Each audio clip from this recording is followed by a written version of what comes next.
அருட்பணி அறைகூவல் நிகழ்ச்சிக்கு ஆண்டவர் இயேசுவின் நாமத்தில் உங்களை அன்புடன் வரவேற்கின்றேன். ஆண்டவர் உங்களை ஆசீர்வதிப்பாராக. ஒவ்வொரு எபிசோட்லேயும் ஆண்டவருடைய கிருபையினால் மிஷனரி ஊழியத்தை குறித்து நாம் முறையாக அறிந்து வருகிறோம்.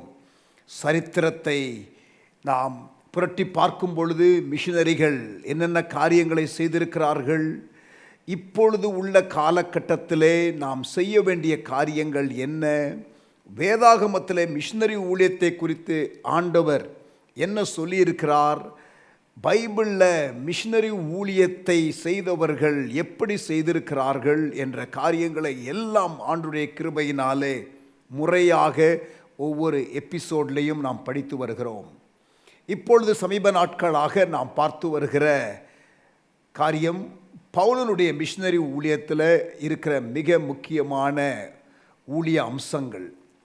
சுவிசேஷ ஊழியத்தை செய்ய வேண்டும், ஆனால் அது மாத்திரம் நாம் செய்து விட்டுவிட முடியாது. பவுல் செய்த ஊழியத்தை பார்க்கும் பொழுது அவர் செய்த 5 விதமான காரியங்களில் ஒன்றுதான் அந்த சுவிசேஷம் அறிவிக்கிற காரியம். That is the first and the most important thing, but it does not stop there. சுவிசேஷத்தை அறிவிக்கிறது மாத்திரமல்ல, அதற்கு பிறகு சுவிசேஷத்தை கேட்ட மக்கள், ரட்சிக்கப்பட்ட மக்கள் சீஷர்களாக்கப்பட வேண்டும். அதற்கு பிறகு அவர்கள் திடப்படுத்தப்பட வேண்டும். அதற்கு பிறகு உபத்திரவத்தை குறித்த விழிப்புணர்வு அவர்களுக்கு சொல்லிக் கொடுக்கப்பட வேண்டும். அதோடு கூட ஆரம்பிக்கப்பட்ட சபைகள், அதிலே தலைவர்கள் உருவாக்கப்பட்டு வளர்க்கப்பட்டு நியமிக்கப்பட வேண்டும். ஆமேன். ஸோ இந்த 5 காரியங்களை நாம் ஒவ்வொன்றாக பார்க்கலாம் என்று சொல்லி ஆரம்பித்து ஆண்டவருடைய கிருபையினாலே சுவிசேஷ ஊழியத்தை குறித்து ஒரு 3 எபிசோடு ஏற்கனவே பார்த்து விட்டோம். சீஷத்துவத்தை குறித்தும் ஏற்கனவே 3 எபிசோட் பார்த்து விட்டோம். ஆனாலும் நாம் அதை முடிவுக்கு கொண்டு வர முடியவில்லை. இன்று தொடர்ந்து சீஷத்துவத்தை குறித்து நாம் படிக்கலாம். ஆமேன். சில நிமிடங்களிலே மறுபடியுமாக நான் உங்களை சந்திக்கிறேன். உங்களுடைய செவிகளை தேவனுடைய இருதயத்தின் பக்கத்திலே வைத்தால் ஒருவரும் கெட்டு போகக்கூடாது, யாவரும் ரட்சிக்கப்பட வேண்டும் என்ற வார்த்தை தான் ரீங்காரம் இடுவதை நீங்கள் கேட்பீர்கள். Not everybody is called to be a missionary, but every believer is called to be involved in missions. இந்த ராஜ்யத்தின் சுவிசேஷம் சகல ஜாதிகளுக்கும் அறிவிக்கப்படும். அப்பொழுது முடிவு. நான் ஒரு சாதாரண விசுவாசிதான், நான் எப்படி தேவனுடைய திட்டத்தில் ஈடுபடுவது? அந்நிய பாஷையின் அபிஷேகம் எதற்காக? அனைத்து பாஷையினரையும் சந்திப்பதற்காக. வட இந்திய ஊழியத்திற்காக நான் ஜெபிக்கிறேன், கொடுக்கிறேன். வேற என்ன செய்ய வேண்டும்? பிரதான கட்டளை என்பது முடிந்தால் செய்யுங்கள் என்று தேவன் சொல்லவில்லை, கண்டிப்பாக செய்ய கொடுத்த கட்டளை. அருட்பணி அறைகூவல், partnering with God in missions. சீஷத்துவம் என்று நாம் படிக்கும் பொழுது அந்த சீஷத்துவத்திற்கு வேண்டிய பாடங்கள், முறையான கண்டென்ட் நமக்கு இருக்கிறதா? Book 1, book 2, book 3, book 4, chapter 1, chapter 2, chapter 3, chapter 4, principal number 1, principal number 2, இப்படி ஏதாகிலும் இருக்கிறதா என்ற கேள்வியை நாம் போன எபிசோடில் எழுப்பினோம். பைபிளில் எந்த ஒரு இடத்திலும் அப்படி சிஸ்டமேட்டிக்காக இதுதான் டிசைபிள்ஷிப் சிலபஸ் என்று சொல்லப்படவில்லை. சீஷர்கள் உருவாக்கப்பட்டார்கள் என்று நமக்கு தெரிகிறது. சீஷர்கள் பல இடங்களிலே மிஷனரி ஊழியத்தை செய்த இடங்களிலே, சபை ஆரம்பிக்கப்பட்ட இடங்களிலே இருந்தார்கள் என்பது நமக்கு தெரிகிறது. ஓரளவுக்கு நாம் பார்க்கும் பொழுது அங்கே என்ன நடந்தது என்பதை அறிந்து அதனாலே சீஷர்கள் உருவாக்கப்பட்டார்கள் என்பதை ஓரளவுக்கு புரிந்து கொள்ளலாம். உதாரணமாக அந்தியோகியா சபையிலே 1 வருட காலம் பவுலும் பர்னபாவும் போதித்தார்கள். அதனாலே அங்கே சீஷர்கள் உண்டாக்கப்பட்டார்கள். எருசலேம் சபையில் அங்கே அப்போஸ்தலர் உபதேசம் இருந்தது, அந்யோன்யம் இருந்தது, ஐக்கியம் இருந்தது, ஜெபம் இருந்தது. இந்த 4 காரியங்களிலும் உறுதியாய் தரித்திருந்தார்கள். ஆகவே நீங்கள் அப்போஸ்தலர் 6ஆம் அதிகாரத்திற்கு வரும்பொழுது சீஷர்களுடைய தொகை அங்கே பெருகிற்று என்று வாசிக்கிறோம். அப்போ சீஷத்துவத்திற்கு வேண்டிய காரியங்கள் என்ன என்பதை நாம் சற்று அங்கே அப்போஸ்தலர் 2ஆம் அதிகாரத்திலே புரிந்து கொள்ள முடியும். எபேசியர் 4ஆம் அதிகாரத்திற்கு நீங்கள் வந்தால் பவுல் சொல்லும் பொழுது 5 விதமான ஊழியங்களை ஆண்டவர் சபைக்கு கொடுத்தார். அப்படி அவர்கள் ஊழியம் செய்யும் பொழுது கிறிஸ்துவின் நிறைவான வளர்ச்சி அங்கே சபையிலே உள்ள மக்களுக்கு உண்டாகும் என்று சொல்லுகிறார். அப்ப 5-fold மினிஸ்ட்ரி இன்புட் தேவை என்று நமக்கு தெரிகிறது. நீங்கள் 2 தீமோத்தேயு 3ஆம் அதிகாரம் 16ஆம் வசனத்திற்கு வரும் பொழுது வேத வாக்கியங்கள் எல்லாம் தேவ ஆவியினாலே அருளப்பட்டிருக்கிறது. தேவனுடைய மனுஷன் தேறினவன் ஆவதற்கு அது பிரயோஜனம் உள்ளவைகளாக இருக்கிறது. அப்ப தேவனுடைய மனுஷன் தேறினவன் ஆவதற்கு வசனம் தேவை என்பது நமக்கு அதிலிருந்து புரிகிறது. அப்படி பவுலனுடைய பிரசங்கம் கொலோசியர் 1:28 எந்த மனுஷனையும் கிறிஸ்து இயேசுவுக்குள் தேறினவனாய் நிறுத்துவதற்காக நான் பிரசங்கிக்கிறேன் என்று சொல்கிறார். அப்போ preaching is important for disciple making, teaching is important for disciple making, word of God is important for disciple making என்ற காரியங்களை எல்லாம் நமக்கு புரிகிறது. இயேசுவோடு கூட 12 சீஷர்கள் இருந்தார்கள். அப்போ வாழ்க்கையிலே ஒரு குருவோடு கூட இருக்கிறது அவசியம், ரிலேஷன்ஷிப் அவசியம் என்பது நமக்கு புரிகிறது. ஸோ இப்படி நமக்கு ஆங்காங்கே உள்ள பிட்ஸ் அண்ட் பீசஸை வைத்து நாம் அறிந்து கொள்ள முடியும். மத்தேயு 5ஆம் அதிகாரம் 6ஆம் அதிகாரம் 7ஆம் அதிகாரத்தில் நீங்கள் வாசிக்கும் பொழுது இயேசுனுடைய மலை பிரசங்கத்தின் முடிவில் அல்லது 5ஆம் அதிகாரத்தின் இறுதியில் இயேசு சொல்லுகிறார், உங்கள் பிதா பூரண சர்க்குணராய் இருக்கிறது போல நீங்களும் பூரண சர்க்குணராய் இருங்கள். அப்போ பூரண சர்க்குணராய் இருப்பதற்கு இந்த டீச்சிங் பிரயோஜனமாக இருக்கும் என்பதை நாம் அறிந்து கொள்ளலாம். அசைக்கப்படாத ஜீவியம் நமக்கு இருக்க வேண்டும் என்றால் நீங்கள் மத்தேயு 7ஆம் அதிகாரத்திலே இறுதியிலே இந்த வார்த்தையை கேட்டு அதன்படி செய்கிறவன் எவனோ, ஒபீடியன்ஸ் வேர்ட் ஆஃப் காட் கேட்கிறது மாத்திரமல்ல, ஒபீடியன்ஸ் இருக்கும் பொழுது நாம் சீஷர்களாவோம் என்ற காரியத்தை நாம் அறிந்து கொள்ள முடியும். ஸோ இப்படித்தான் நாம் அறிந்து கொள்ள முடியுமே தவிர முறையாக டிசைபிள்ஷிப் சிலபஸ் என்று நமக்கு பைபிளில் எந்த ஒரு இடத்துலையும் பட்டியலிடப்படவில்லை. பட்டியலிடப்படவில்லை என்பதற்காக நமக்கு அது தெரிந்து கொள்ள வாய்ப்பே இல்லை என்று சொல்லிவிட முடியாது. ஏனென்றால் பைபிளில் பல இடங்களிலே இந்த காரியங்கள் எல்லாம் செய்யப்பட வேண்டும் கனியுள்ள ஜீவியத்திற்கு. இதுதான் ஆவிக்குரிய கனிகள், இது அஸ்திபாரமான காரியம், பூரணராகும்படி கடந்து போவோமாக என்றெல்லாம் சொல்லி பல இடங்களிலே நமக்கு இருக்கிறதை ஒட்டுமொத்தமாக கோர்த்து படிக்கும் பொழுது நமக்கு சிலபஸ் என்பதை உண்டாக்க முடியும்.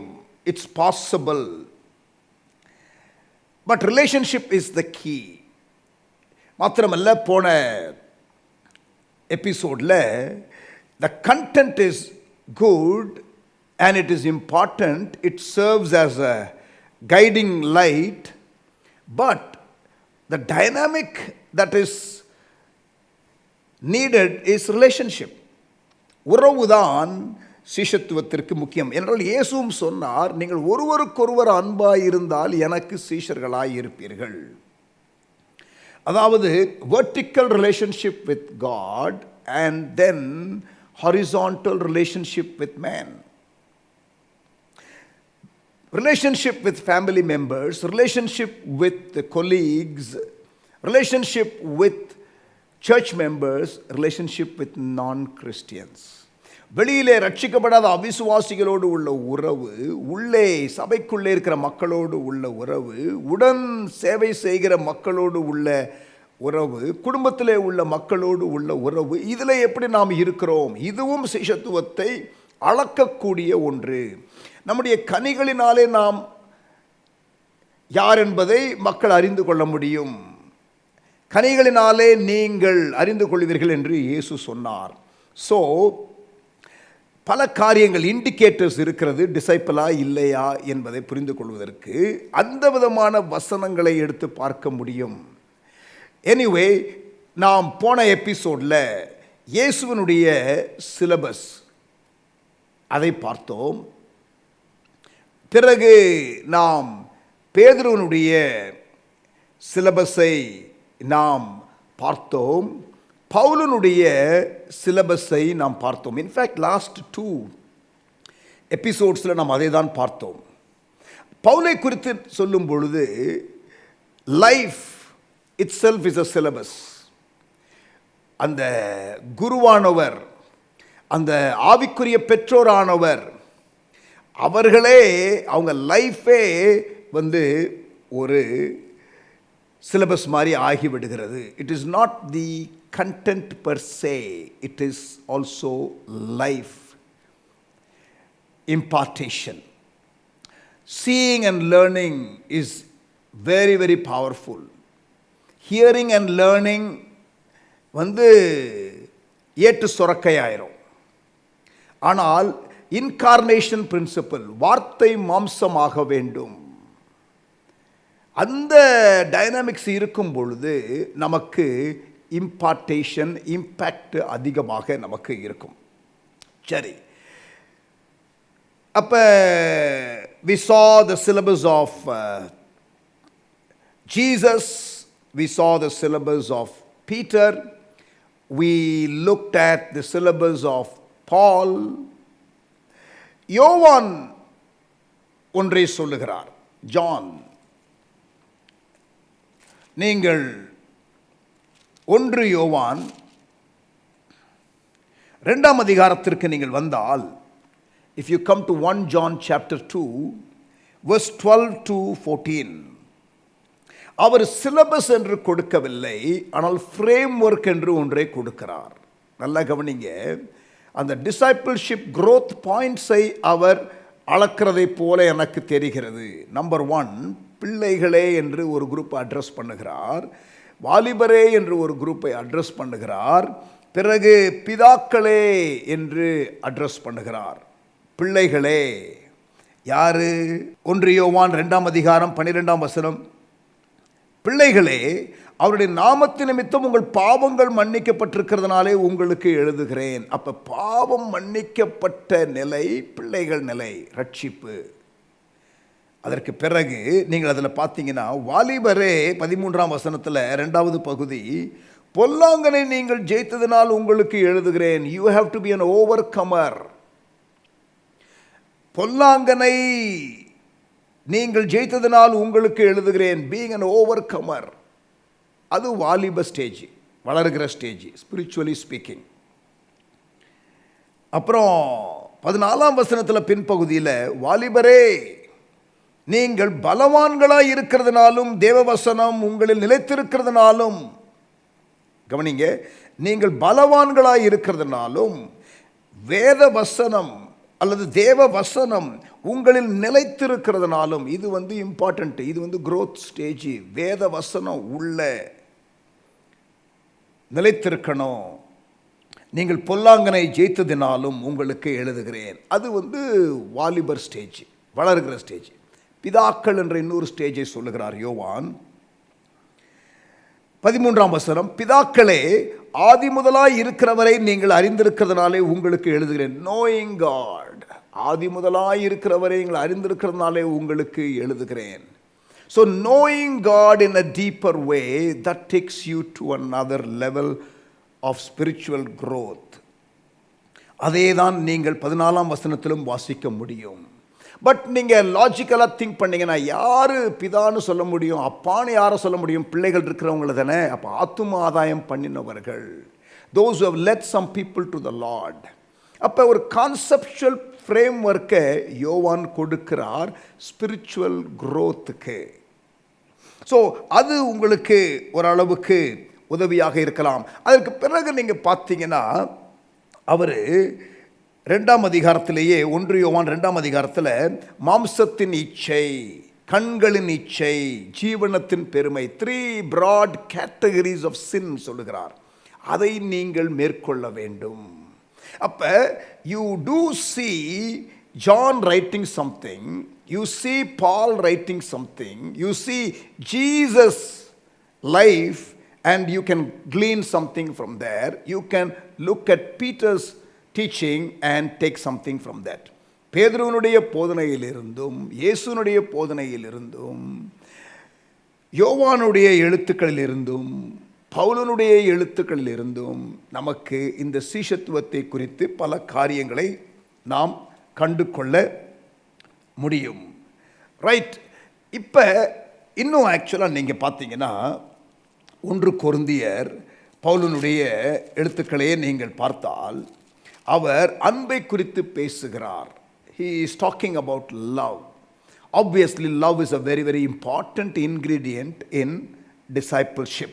அன்பு என்பது மிக மிக முக்கியமான ஒன்று சிஷ்யத்துவத்திற்கு. அதிலே அவர் இறுதியாக சொல்லுகிறார் 1 கொரிந்தியர் 13:11, நான் குழந்தையாய் இருந்தபோது குழந்தையைப் போல பேசினேன். அப்போ அது குழந்தை ஸ்டேஜ். யோவான் யூஸ் பண்ணுறாருல, அந்த ஃப்ரேம் ஒர்க்குக்கு வர்றாரு பாருங்க. நான் குழந்தையாக இருந்தபோது குழந்தையை போல பேசினேன், குழந்தையை போல சிந்தித்தேன், குழந்தையை போல யோசித்தேன். குழந்தையை போல பேசினேன், குழந்தையை போல சிந்தித்தேன், குழந்தையை போல யோசித்தேன்.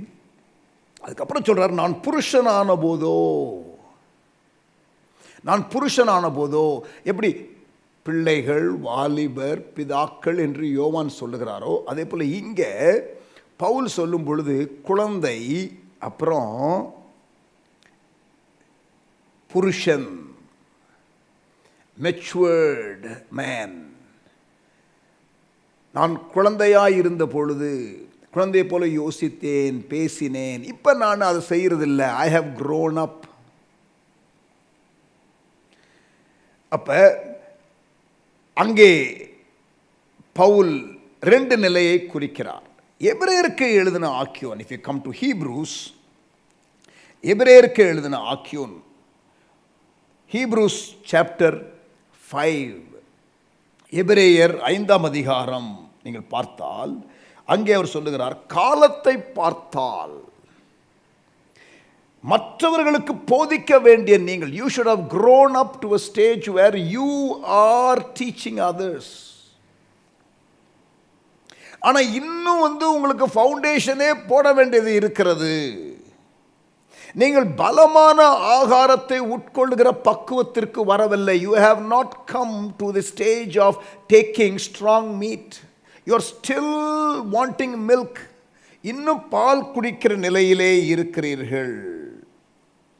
பலமான ஆகாரமானது நன்மை தீமை இன்னதென்று பயிற்சியினால் பகுத்தறியத்தக்கதாக முயற்சி செய்யும் ஞானேந்திரியங்களை உடையவர்களாகிய பூரண வயது உள்ளவர்களுக்கே தகும். ஸோ அகெயின் அங்கே growth இருக்க வேண்டும் என்பதை சொல்லுகிறதற்கு குழந்தை, மற்றவர்களுக்கு போதிக்கிறவர்கள் நிலை, பூரண வயது உள்ளவர்கள் நிலை என்றெல்லாம் அங்கே சொல்லப்பட்டிருக்கிறது. So we need to keep all these things in mind. இந்த காரியங்களை எல்லாம் நாம் மனதிலே வைத்திருக்க வேண்டும். இப்போ அப்போஸ்தலனாகிய பவுல் ஊழியத்தில் அவருக்கு இருந்த ஒரு 3 பாரங்களை நான் உங்களுக்கு சொல்லுகிறேன்.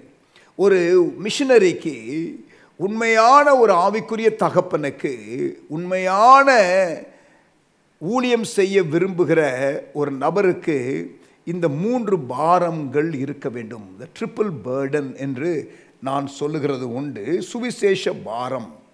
எப்படி பவுல் அந்த 5 ஸ்டெப்பு சொல்கிறார் இல்லையா?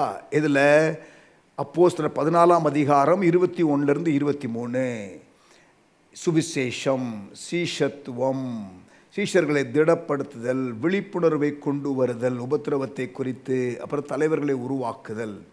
நீங்கள் இந்த காரியத்தை அவருடைய லைஃப்பில் நீங்கள் பார்க்க முடியும். You see that not as a strategy, as a methodology, that is something that comes out of him. அவருக்குள்ளே இருந்து வருகிற ஒரு காரியம். அவருக்கு இருக்கிற 3 பாரத்தை நான் உங்களுக்கு சொல்லுகிறேன். இன்ஃபேக்ட் இந்த அப்போஸ்தலர் 14ஆம் அதிகாரத்தில் 21லிருந்து 23 அந்த 5 ஸ்டெப் ப்ராசஸ்க்கு இருக்கிற அந்த பிஹைண்ட் மோட்டிவேஷன் ஃபேக்டர் இதாகத்தான் இருக்க வேண்டும் என்பதை நீங்கள் அறிந்து கொள்ள முடியும். 3 விதமான பாரம். முதலாவதாக 2 கொரிந்தியர் 5ஆம் அதிகாரம் 14ஆம் வசனம், சுவிசேஷ பாரம். கிறிஸ்துவனுடைய அன்பு எங்களை நெருக்கி ஏவுகிறது. Paul says, the love of God compels me. கிறிஸ்துவின் அன்பு என்னை நெருக்கி ஏவுகிறது. The love of God is compelling me. ஏதோ ஒன்று எனக்குள்ளே உந்தி தள்ளுகிறது. There is a burden. ஒரு அழுத்தம் எனக்குள்ளே இருக்கிறது. ஒப்புரவாகுதல் ஊழியத்தை நான் செய்ய வேண்டும். மனிதனையும் தேவனையும் ஒப்புரவாக்குகிற அந்த ஊழியம் எனக்கு அளிக்கப்பட்டிருக்கிறது. அந்த ஒப்புரவாகுதல் ஊழியத்தை செய்வதற்கு நான் நெருக்கப்படுகிறேன். There is a burden. என்னுடைய சொந்த ஜனங்கள் ரட்சிக்கப்பட வேண்டும் என்பதை விரும்புகிறேன். அதற்காக நானே சபிக்கப்பட்டவனாக இருந்தாலும் பரவாயில்லை. சுவிசேஷம் கட்டப்படவில்லை, நான் தான் கட்டப்பட்டிருக்கிறேன், ஆனால் சுவிசேஷம் கட்டப்படவில்லை. இதெல்லாம் பவுலுடைய லைஃப்பில் நீங்கள் பார்க்கலாம். அந்த ஈவாஞ்சலிஸ்டிக் புஷ். அவர் கடைசியாக ரோமாபுரிக்கு கப்பலில் கொண்டு போகிறார்கள். அங்கே கப்பல் சேதம் உண்டாகிறது. அவர் அங்கே ஒரு தீவில், மால்டா என்ற ஒரு தீவில் ஒரு சில மாதங்கள் அங்கே இருக்கிறார். அங்கே ஒரு சர்ச் பிளான்ட் பண்ணினார் என்பதை நீங்கள் ஹிஸ்ட்ரியில் வாசிக்க முடியும். 3 மாத காலம் இருந்த பொழுது அந்த ஈவாஞ்சலிஸ்டிக் புஷ், ஈவாஞ்சலிஸ்டிக் பர்டன் இருக்கணும் ஒரு ஊழியனுக்கு. நான் ஒரு ஊழியரை பார்த்து சொன்னேன், உன்னோடு கூட நான் ஒரு 10 வருஷமாக பழகி இருக்கிறேன், ஆனால் உன்னோடு கூட பல மணி நேரம் செலவழிச்சிருக்கிறேன், ஆனால் நீ ஒரு நாளும் அழிந்து போகிற ஆத்துமாக்களை குறித்து ஆதங்கப்பட்டதை நான் கேட்டதே இல்லைன்னு சொன்னேன். ஒரு நாளும் விசுவாசிகள் வளரவில்லையே என்ற ஆதங்கம் உனக்குள் இருந்ததை நான் பார்த்ததில்லை என்று சொன்னேன். சபையினுடைய கண்டிஷனை குறித்து ஒரு வேதனை உனக்கு இல்லை, நான் அதை பார்க்கல என்று சொன்னேன். ட்ரூ. 10 years. அதனால சொன்னேன், உனக்கு இந்த 5-fold மினிஸ்ட்ரியில் ஒரு கிரேஸ் இருக்காங்கிறது எனக்கு கொஸ்டின் மார்க் ஆயிடுச்சுப்பா அப்படின்ட்டேன்.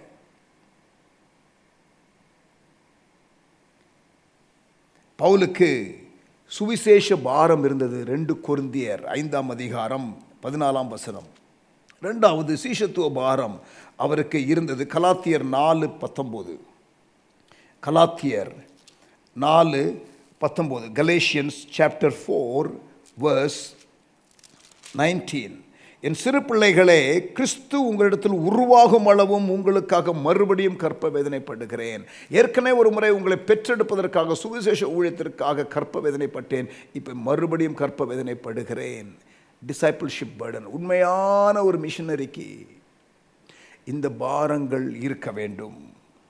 உங்களுக்குள் கிறிஸ்து உருவாக வேண்டும். Christ must be formed in you. அதற்காக நான் மறுபடியும் கற்ப வேதனைப்படுகிறேன். கற்ப வேதனை என்பது சாதாரண ஒரு வேதனை அல்ல என்பதை சகோதரிமார்கள் நன்றாக அறிவார்கள்.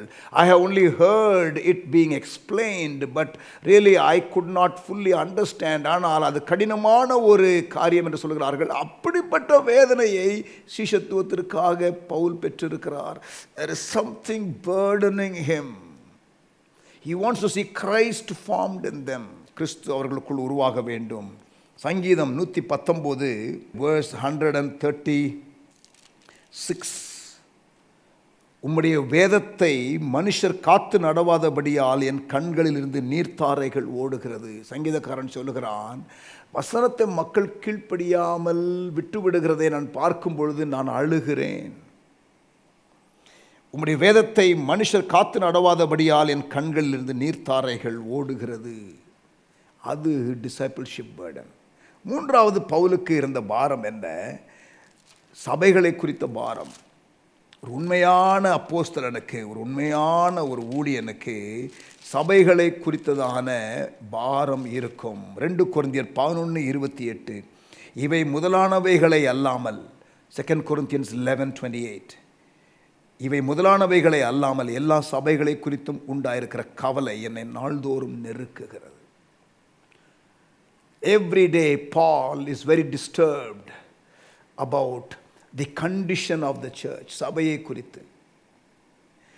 மிஷனரிகள் கவனிங்க, சபை புதுசாக ஆரம்பிக்கிறது பெருசு இல்லை.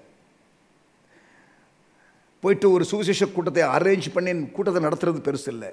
பட் சபை சபையாக இருக்கிறதற்கு வேதத்தின்படி நாம் செய்ய வேண்டும். ஆகவே டிசைபிள்ஷிப் என்று நாம் பேசுகிறோம். பல காரியங்களை புரிந்து கொள்ள ஆண்டவர் நமக்கு உதவி செய்கிறார். நேரம் நமக்கு முடிந்து விட்டது. ஜெபித்து நான் முடிக்கிறேன். அடுத்த எபிசோடில் சில principles of discipleship from Jesus, from his teaching, the cost of discipleship என்ற காரியத்தையும், நேரம் இருந்தால் த ஹிண்ட்ரன்சஸ் ஃபார் டிசைபிள்ஷிப் என்ற காரியத்தையும் நாம் படிக்கலாம். ஜெபிக்கலாமா? நல்ல தகப்பனே, இந்த அருமையான வேலைக்காக நாங்கள் உம்மை ஸ்தோத்திரிக்கிறோம். எங்களோடு கூட நீர் இடைப்பட்டு எங்களுக்கு கற்றுக் கொடுக்கிற அன்புக்காக நன்றி செலுத்துகிறோம். ஆசீர்வதியும். இயேசுவின் நாமத்தில் ஜெபிக்கிறோம் எங்கள் நல்ல பிதாவே, ஆமேன். அருட்பணி அறைகூவல் நிகழ்ச்சியிலே தொடர்ந்து கலந்து கொள்கிற நேயர்களே, கர்த்தருடைய பிள்ளைகளே, கர்த்தர் உங்களை ஆசீர்வதிப்பாராக, ஆசீர்வாத வாய்க்காலாய் தீர்த்தருள்வாராக. See you in the next episode. 1999 ஜனவரி முதல் ஹார்வெஸ்ட் மிஷன் ஊழியங்கள் பீகாரில் துவங்கி கடந்த 23 ஆண்டுகளாக உள்ளூர் ஊழியர்களை பயிற்றுவிக்கும் பணியையும் ஊழியங்களையும் முறையாக செய்து வருகின்றது.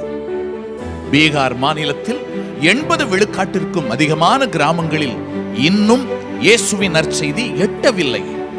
இப்படிப்பட்ட கிராமங்களை மையமாக வைத்து வாழ்வில் நம்பிக்கையை கொண்டு வரக்கூடிய இயேசுவின் நற்செய்தி அறிவிக்கப்படுகிறது. பெரும்பாலான கிராமங்களில் குடிநீர் வசதி சரிவர இல்லாததினால்தான் இயன்றவரை குடிநீர் வசதி ஏற்படுத்தி கொடுக்கப்படுகின்றது. ஒருபோதும் தாகம் எடுக்காத ஜீவ தண்ணீரை அருளுகின்ற இயேசுவும் அறிமுகப்படுத்தப்படுகின்றார். கல்வி மையம் இல்லாத 30 அல்லது 40 கிராம பகுதிகளை மையமாக வைத்து ஆங்கில மொழி வாயிலாக கல்வி கூடங்கள் ஏற்படுத்தப்பட்டு 4 பள்ளிகளில் சுமார் 1500 மாணாக்கர் பயின்று வருகின்றனர். 80% மக்கள் கிராமங்களில் தான் வாழ்கின்றனர். இவர்களுக்கு தேவையான அடிப்படை கல்வியும் இதர தொழில் பயிற்சிகளும் கொடுக்கப்பட்டு மேம்பாட்டு திட்டங்கள் செயல்முறையில் உள்ளன.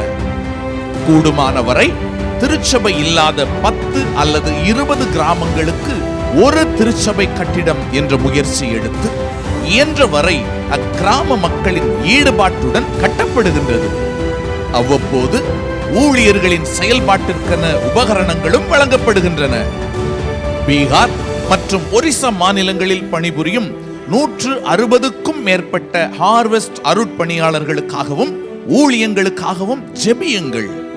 மிஷனரி ஊழிய ஜெப கையேட்டை பெற உங்களது தொலைபேசி எண்ணை எமது வாட்ஸ்அப் எண்ணிற்கு அனுப்பி வையுங்கள். கர்த்தர் உங்களை ஆசீர்வதிப்பாராக.